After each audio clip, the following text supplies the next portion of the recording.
Assalamualaikum warahmatullahi wabarakatuh. Bertemu kembali dengan Bu Iklimah Astutin dari SDN Unggulan. Hai Bapak Ibu guru-guru hebat. Pada kesempatan ini saya akan membagikan pengimbasan program guru belajar dan berbagi seri pengelolaan pembelajaran di sekolah penyelenggara pendidikan inklusif PPS-PPI.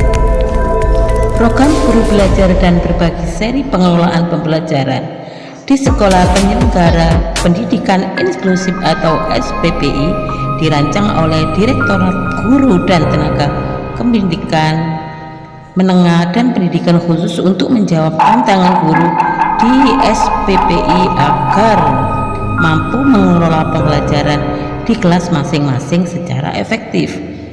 Pelatihan ini dilaksanakan melalui 3 tahapan, yaitu orientasi, pelatihan, dan pengimbasan.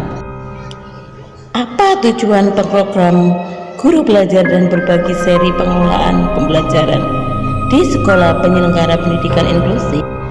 Yang pertama, meningkatkan pengetahuan dan pemahaman guru tentang desain universal pembelajaran atau UDL. 2. Meningkatkan pemahaman dan memberikan pengalaman langsung kepada guru tentang pengisian instrumen profil belajar siswa atau PBS. Yang ketiga, meningkatkan pengetahuan dan memberikan pengalaman langsung kepada guru tentang pembuatan perencanaan pembelajaran dan akomodatif dalam setting pendidikan inklusif. Yang keempat, meningkatkan pengetahuan dan memberikan pengalaman langsung kepada guru tentang strategi pelaksanaan pembelajaran dalam setting pendidikan inklusif. Yang kelima, memberikan pengalaman langsung kepada guru dalam mengikuti pelatihan daring. Siapa saja yang bisa menjadi peserta program guru belajar dan berbagi seri pengelolaan pembelajaran di sekolah penyelenggara pendidikan inklusif, yaitu guru di bawah naungan Kementerian Pendidikan, Kebudayaan, Riset dan Teknologi, PAUD, TK, SD, SMP, SMA atau SMK, dan SLB mulai dari TK sampai SMA, dan guru dan kepala sekolah yang terdaftar di Dapodik dan SIM PKB, juga pengawas sekolah yang terdaftar di SIM Tendik dan SIM PKB. Ini jadwal pendaftaran pada angkatan yang pertama sampai yang ke-8, tapi di sini saya tampilkan hanya yang angkatan keempat pendaftarannya. Angkatan keempat tanggal 11 September sampai 7 Oktober 2021, angkatan kelima 20 September sampai 15 Oktober 2021, angkatan ke-6 29 September sampai 25 Oktober 2021, angkatan ke-7 8 Oktober sampai 3 November 2021, angkatan ke-8 17 Oktober sampai 12 November 2021. Itu pendaftarannya. Sedangkan pelatihannya dimulai pada angkatan pertama tanggal 10 sampai 18 September 2021, angkatan kedua 19 sampai 27 September 2021, angkatan ketiga 28 September sampai 6 Oktober 2021, angkatan keempat 7 sampai 15 Oktober 2021, angkatan kelima 16 sampai 24 Oktober 2021, angkatan keenam 20 Oktober sampai 20 November 2021, angkatan ke-7 3 sampai 11 November 2021, angkatan ke-8 12 sampai 20 November 2021. Ini adalah waktu pelatihannya.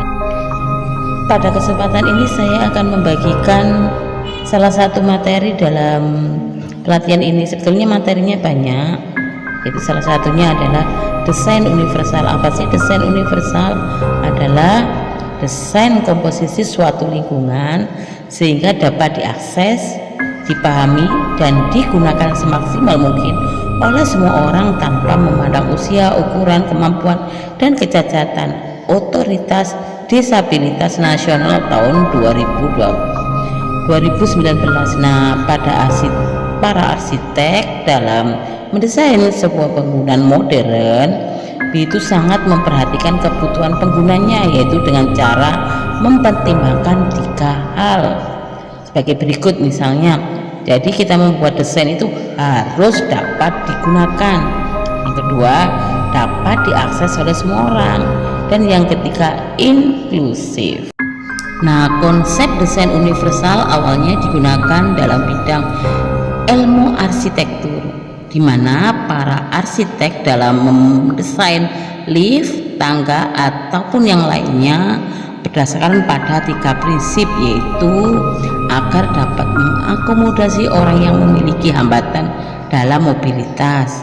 Ternyata hal itu tidak hanya bermanfaat bagi mereka yang memiliki keterbatasan, tapi berguna bagi para pengguna lainnya. Contohnya ini ada tangga yang di sebelahnya juga ada seperti papan luncur ya, terus itu berbentuk zigzag, yang itu ada tangganya di tengah-tengahnya tanpa tangga.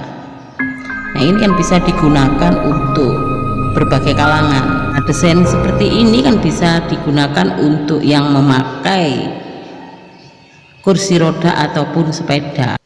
Universal Design for Learning atau UDL adalah kerangka kerja dengan seperangkat prinsip untuk belajar dan mengajar berdasarkan wawasan ilmiah tentang bagaimana belajar sebagai upaya dalam meningkatkan serta mengoptimalkan pengajaran dan pembelajaran bagi peserta didik yang memiliki kebutuhan belajar dan beragam, termasuk peserta didik penyandang disabilitas. Selanjutnya kita akan membahas prinsip-prinsip UDL. Yang pertama, fulfillment of the assignment, menyediakan berbagai cara keterlibatan untuk mendukung pembelajaran afektif, yaitu mengapa kita belajar. Yang pertama, mempertimbangkan bagaimana melibatkan peserta didik guna merangsang minat dan motivasi dalam belajar melalui kegiatan seperti pembelajaran kolaboratif, permainan, simulasi nyata dan virtual.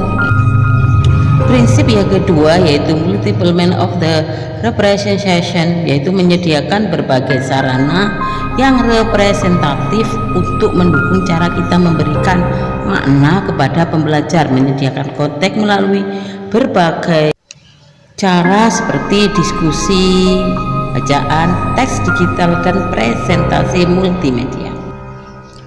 Prinsip yang ketiga yaitu multiple means of action and expression, yaitu menyediakan berbagai cara bagaimana berupa tindakan dan ekspresi sebagai upaya dalam mendukung cara belajar yang strategis, yaitu bagaimana kita belajar, memberikan kesempatan kepada peserta didik untuk menunjukkan pemahaman mereka dalam berbagai cara seperti melalui tes atau makalah, melalui seni, presentasi multimedia, dan rekaman digital.